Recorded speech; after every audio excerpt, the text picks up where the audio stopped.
Swadakta sasa wanogeshe familia, ndugu, jamaa na marafiki kwa kuwatumia pesa bure. Halopesa kwenda Halopesa na Halopesa kwenda mitandao mingine kwa gharama nafuu zaidi. Halotel, pamoja katika ubora. Waheshimiwa waandishi, tumeitisha mkutano huu na nyinyi ili kutoa taarifa juu ya utiaji saini wa mkataba wa ugawaji faida PSA baina ya Zanzibar na kampuni ya RasGas ya Ras Al Khaimah. Utangulizi. Baada ya kumshukuru Mwenyezi Mungu Subhanahu wa Ta'ala kwa kutupa afya na kutuwezesha kukutana hapa leo, napenda kuwashukuruni nyote mliohudhuria katika mkutano huu. Faida ya mkutano huu itapatikana kama hatimaye utafikisha ujumbe wa mkutano huu wa wananchi kwa ukamilifu na usahihi. Hivi karibuni tarehe 23 Oktoba 2018 tulishuhudia tukio la kihistoria la Zanzibar kutiliana saini na kampuni ya utafutaji na uchimbaji mafuta ya RasGas kutoka katika nchi ya Ras Al Khaimah ya taifa la Umoja wa Falme za Kiarabu, yani United Arab Emirates UAE. Mkataba uliotiwa saini ni kwa ajili ya kugawana faida itakayopatikana pindipo uchimbaji wa mafuta au gesi utafanyika katika kitalu cha Zanzibar Pemba, yani Production Sharing Agreement PSA. Kabla ya kutiwa saini mkataba huo, kampuni ya RasGas iliajiri kampuni mbalimbali kwa ajili ya kufanya utafiti wa awali wa mafuta na gesi katika kitalu hicho. Utafiti huo ulihusisha wa angani na pia wa ardhini.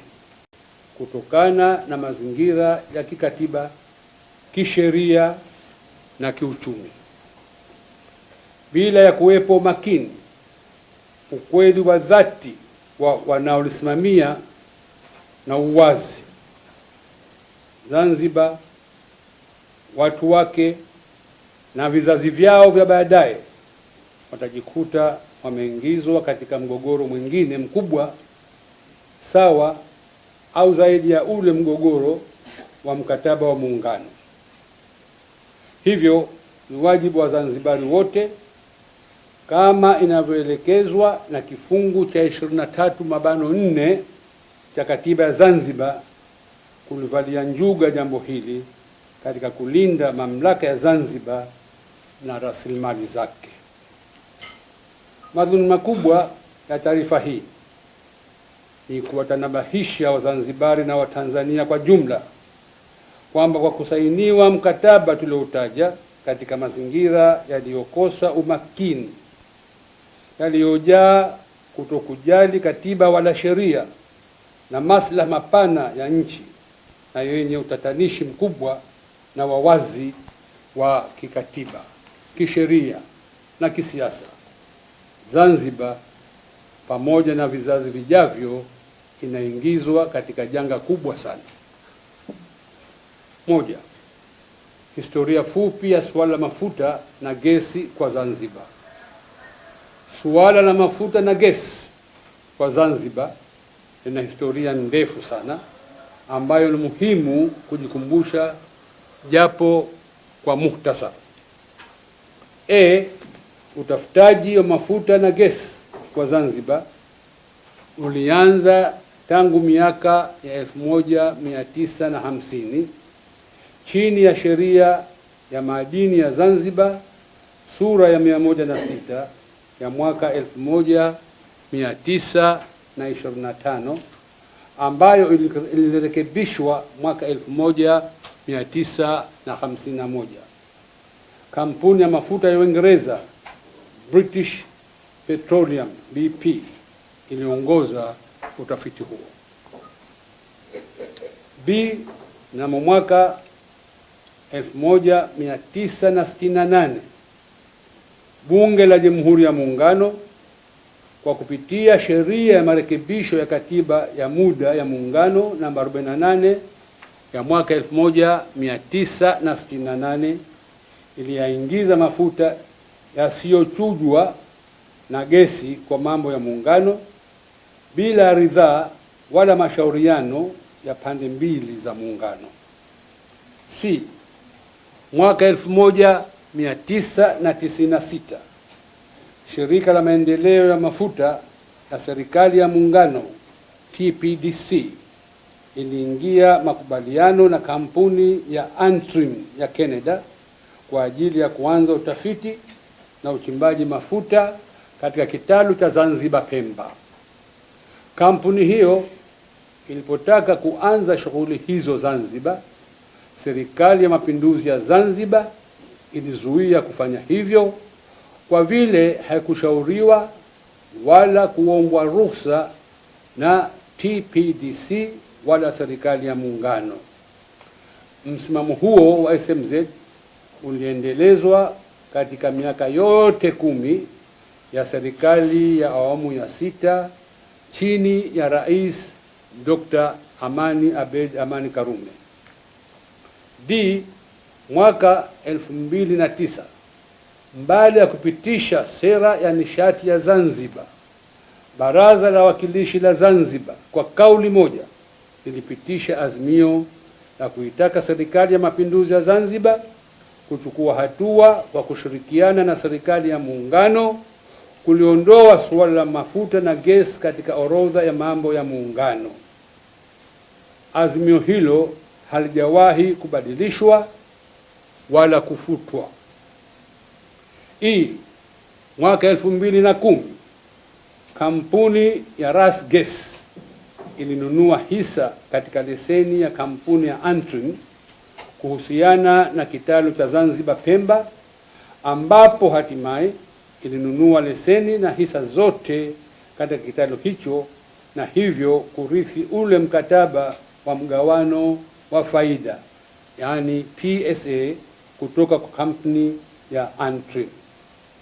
Hivyo si mara ya mwanzo wala siku ya kwanza kwa kitalu hicho kufanyiwa makubaliano sawa na yale yaliyotiwa saini tarehe 23 Oktoba 2018. Makubaliano kama hayo yalishaingiwa miaka 22 iliyopita. Kilichobadilika tarehe 23 Oktoba mwaka huu ni watiaji saini pahala na bila shaka karatasi za makubaliano hayo. Mwaka 2015 Bunge la Jamhuri ya Muungano lilipitisha sheria ya mafuta Petroleum Act nambari 21 ya 2015. Upo ushahidi usio na shaka kwamba katika maandalizi yote ya awali Serikali ya Mapinduzi ya Zanzibar haikushirikishwa. Ilitakiwa maoni katika hatua za mwisho kabisa.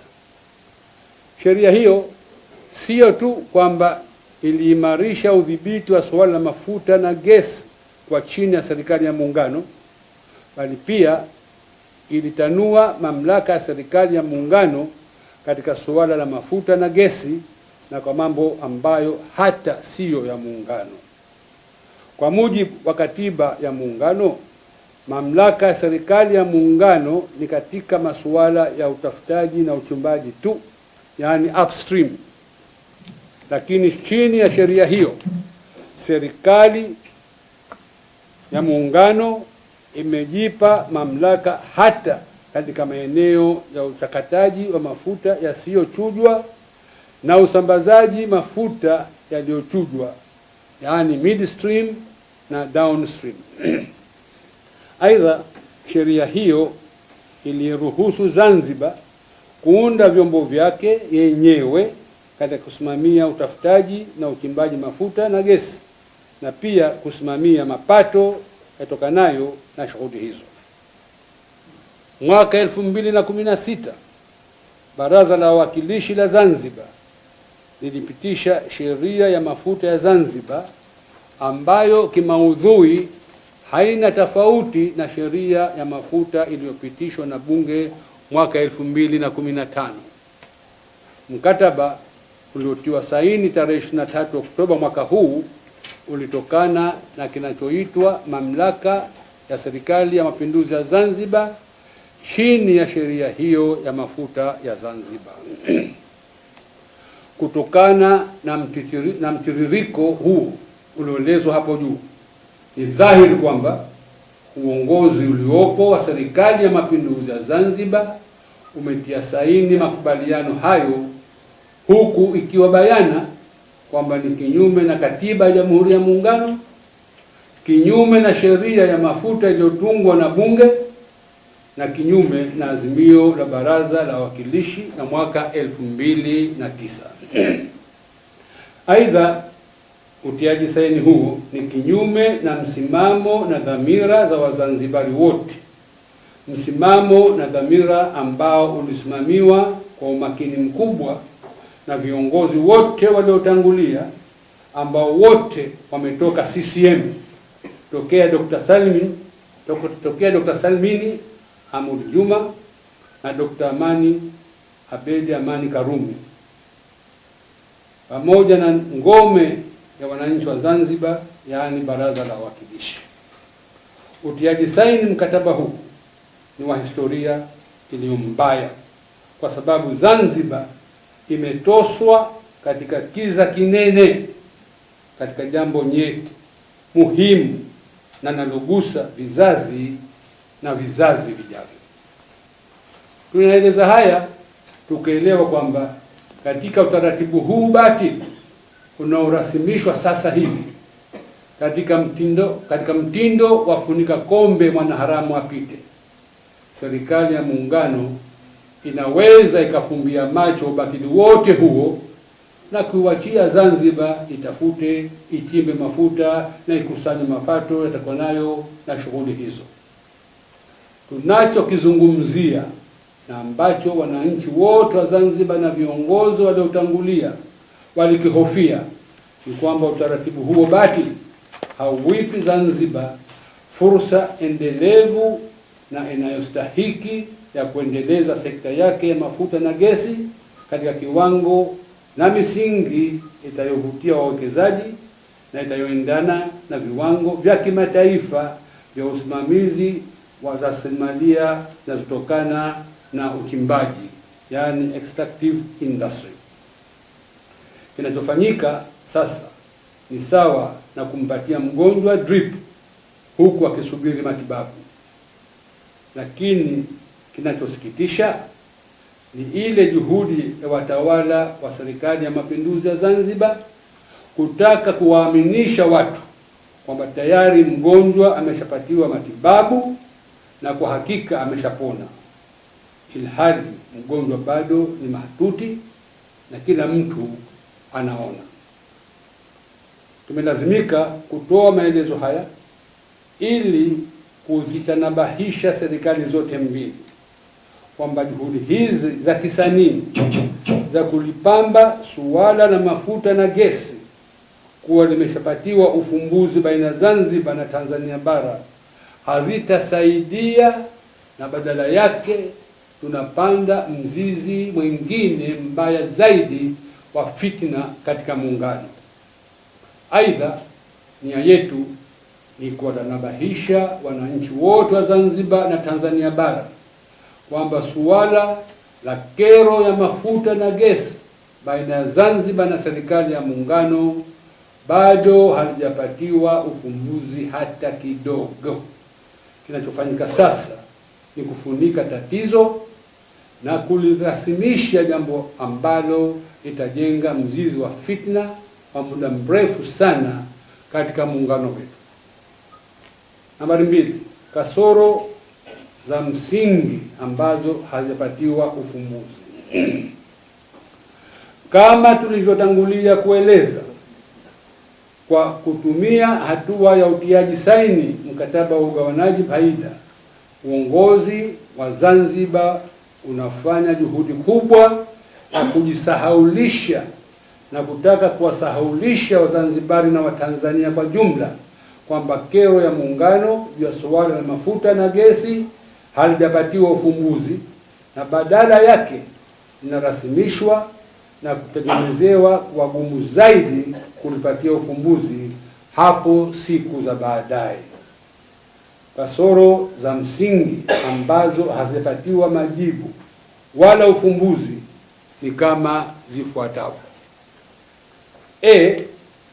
Kasoro ya kikatiba. Ukweli kwamba suala la mafuta na gesi bado limo katika orodha ya mambo ya muungano chini ya jedwali la kwanza la katiba ya muungano, hili halina mjadala. Katiba ya Jamhuri ya Muungano inaeleza bayana na kwa lugha fasaha sana kwamba jambo likiwa limo katika orodha ya muungano, basi jambo hilo limo katika mamlaka ya serikali ya muungano. Ibara ya 34(1) ya katiba ya Jamhuri ya Muungano inaeleza ifuatavyo, na nukuu: kutakuwa na serikali ya Jamhuri ya Muungano ambayo itakuwa na mamlaka juu ya mambo yote ya muungano katika Jamhuri ya Muungano, na pia juu ya mambo yote ya husuyo Tanzania bara. Mwisho wa kunukuu. Aidha, kwamba ibara ya 64(3) ya katiba ya Jamhuri ya Muungano inabatilisha sheria yoyote iliyotungwa na Baraza la Wawakilishi kwa jambo ambalo ni la muungano kwa maelekezo yasiyo na utatanishi, na pia hili halina mjadala. Ibara hiyo ya 64(3) inaelekeza ifuatavyo, na nukuu: endapo sheria yoyote iliyotungwa na Baraza la Wawakilishi inahusu jambo lolote katika Tanzania Zanzibar ambalo liko chini ya mamlaka ya Bunge, sheria hiyo itakuwa batil na itatenguka. Mwisho wa kunukuu.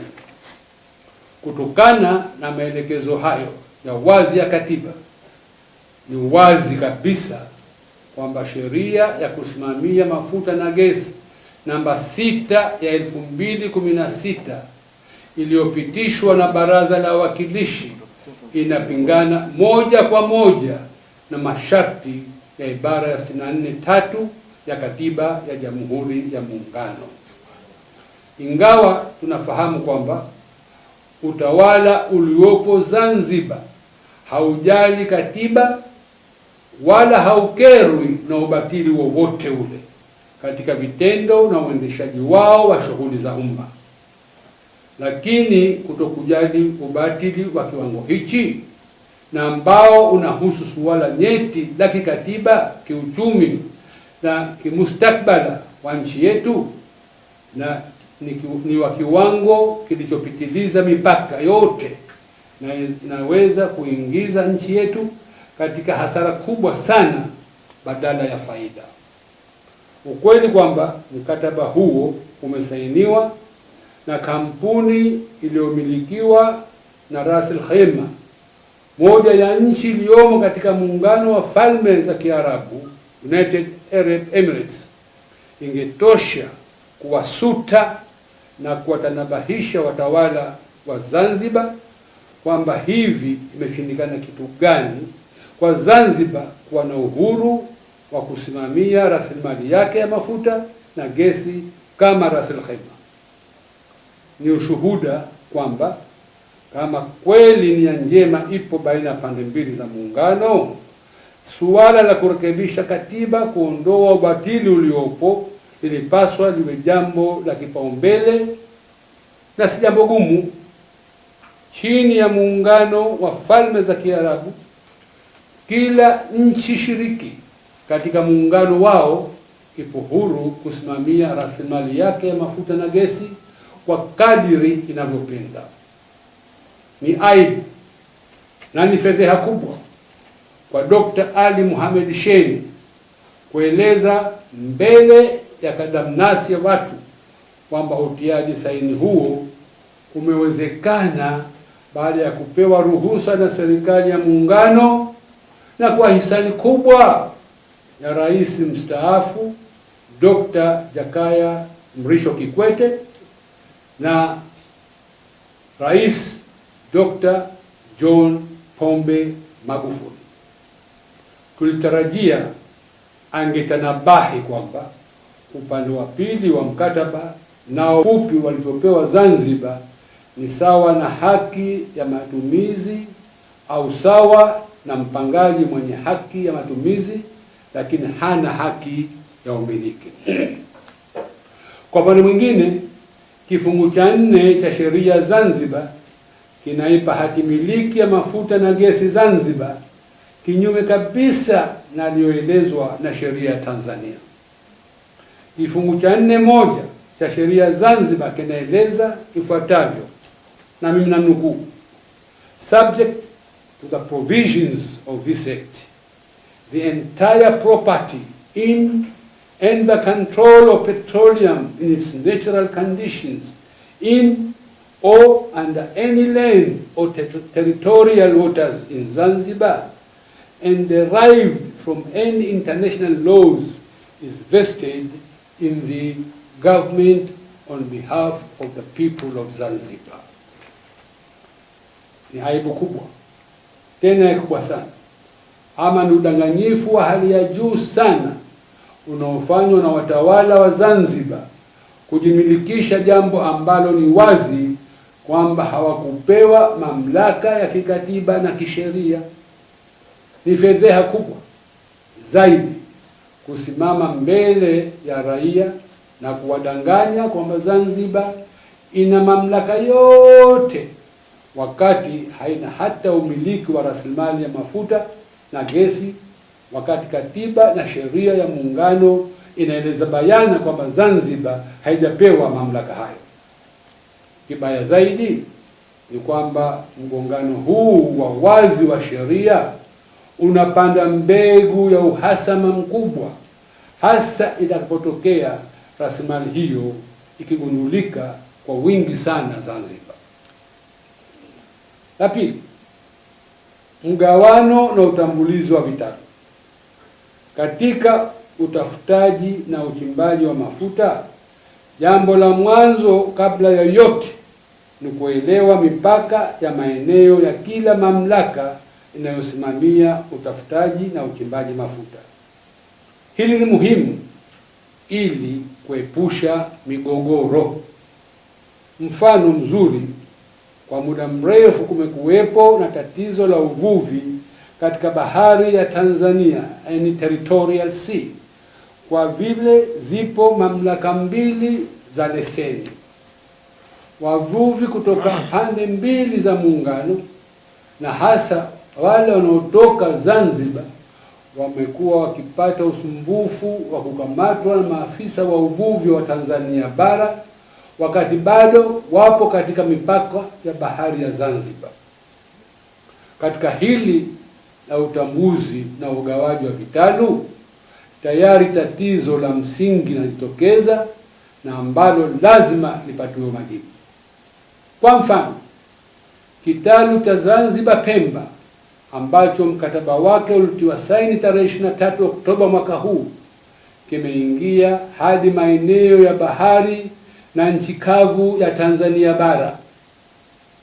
Kwa vile kifungu cha 4 cha sheria mafuta ya 2015 ya Tanzania kinaeleza kwamba mamlaka ya vyombo vya Zanzibar ni kwa maeneo ya kijiografia tu ya Zanzibar. Swali ni kwamba, je, kitalu hicho ni cha Zanzibar au ni cha pamoja au ni kitalu kilichoingiliana?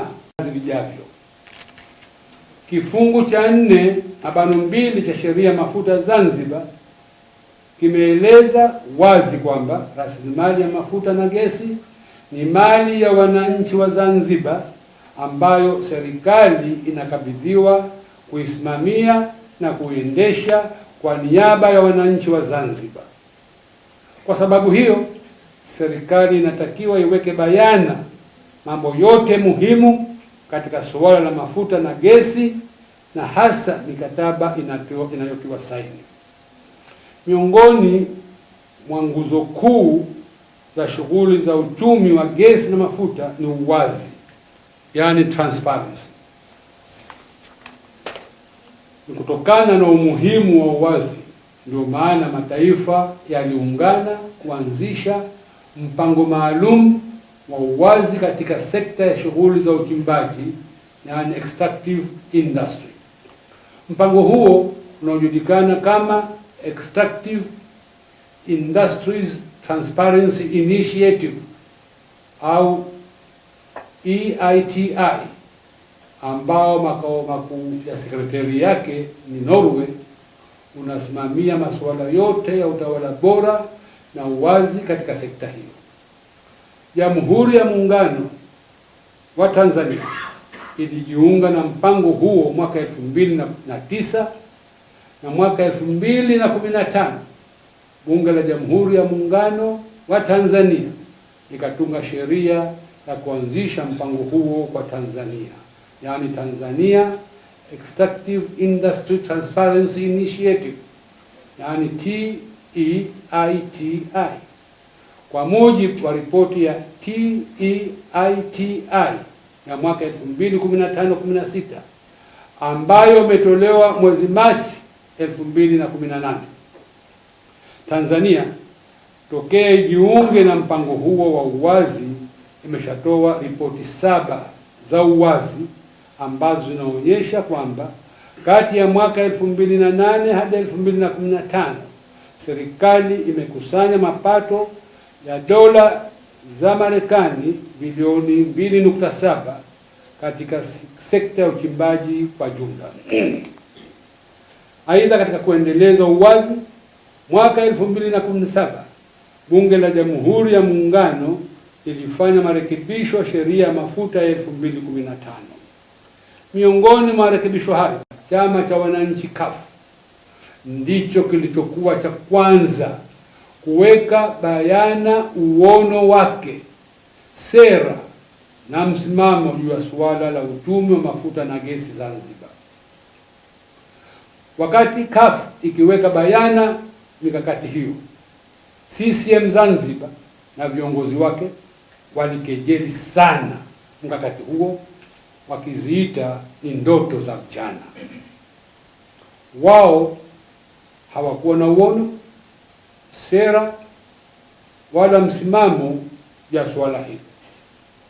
Tunashukuru kwamba kweli kidhihiri uongo hujitenga.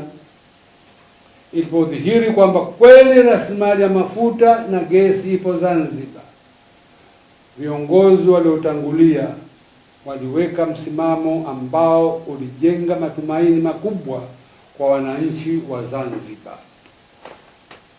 Matumaini hayo yameyeyushwa na udhaifu na kukosa muono na ujasiri kwa utawala uliopo sasa hivi Zanzibar.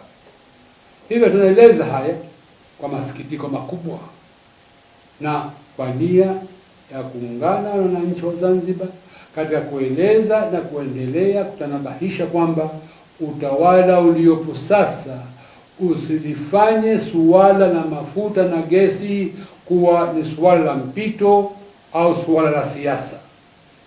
Suala hili lina muda mrefu na kwa faida ya vizazi vijavyo. Jambo hili lina maslaha mapana ya nchi na mustakbala wake, na sio suala la siasa au na awamu za uongozi. Tumeeleza haya yote si kwa nia ya kukwamisha, kuhujumu, kurudisha nyuma wala kuzorotesha hatua zozote zile za kuendeleza suala la mafuta na gesi, kwa sababu sisi tunaamini kwamba ni waanzilishi na wadau muhimu wa juhudi hizo.